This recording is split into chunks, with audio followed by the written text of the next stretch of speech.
Money for Nothing: How the Failure of Corporate Boards is Ruining American Business and Costing Us Trillions. By John Gillespie and David Zweig.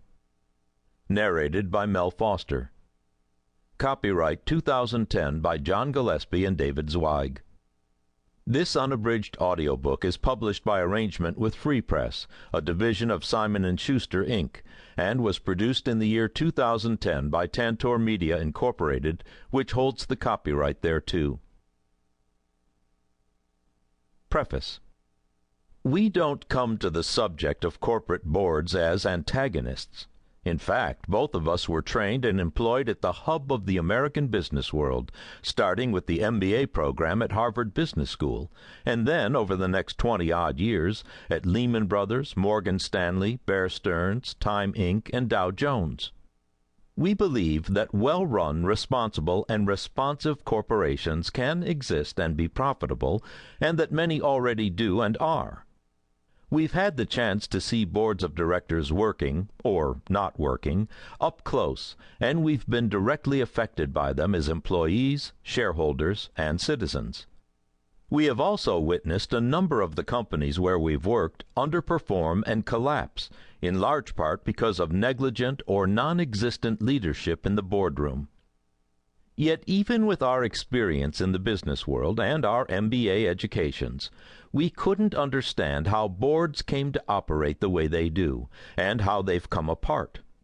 We could easily see how remote and impenetrable they would appear to most of the millions of shareholders who depend on them, in spite of the fact that boards are elected by shareholders and are legally required to represent their interests.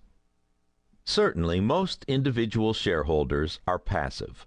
They don't read annual reports, they don't vote in board elections, and they don't question or challenge corporate leadership. Why? Because, until recently, they trusted American business and investment. Shareholders were confident that if they put their money into companies, their investments would grow, and the directors would make decisions with the shareholders' best interests in mind.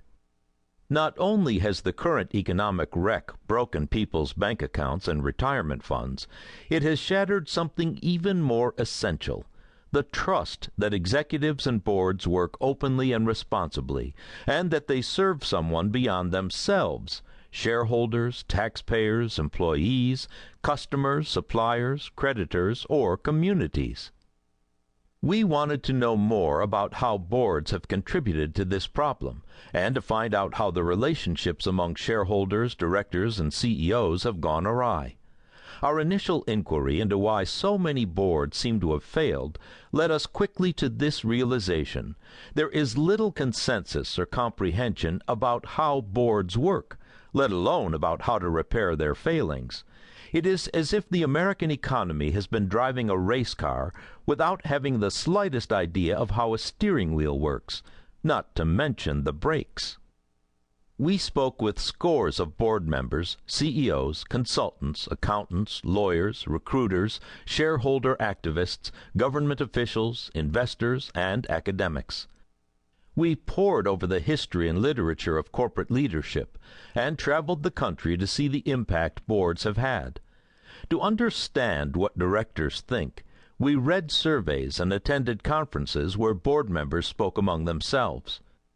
We were surprised at how many directors and CEOs were willing to talk with us frankly, both on and off the record, about their experiences. Over time, we came to realize that they, like all of us, want to be understood, especially now when they're under attack.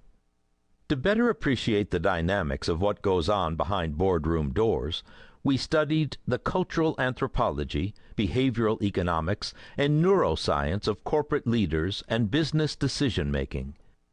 To understand the institutional investors that now control 70% of the shares in American companies, we explored why they so often seem apathetic and routinely vote with management.